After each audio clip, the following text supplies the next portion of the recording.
আলিফ gaming নাকি TGR NST? আগে Alif. Quadra kill. Down down down down down down আগাও দুটো ড্যামেজ আবার ডাউন লেফটে আইছে ভিতরে ঢোকো না। আরে মারো না দুটো ডাউন আরে আমার টিমের আমার কথা বলে লেফটে আইছে আগে থেকে মারো করতে।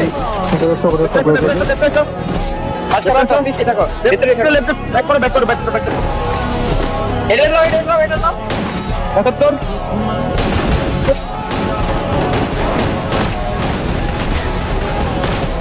আরে লাগে রে মাইরো শেরা আরে যাও মার। আলিফ গেমিং জন্য কমেন্টে লাল লাভ আর টিজিআর এনএসটি জন্য নীল লাভ। Double kill. Help me.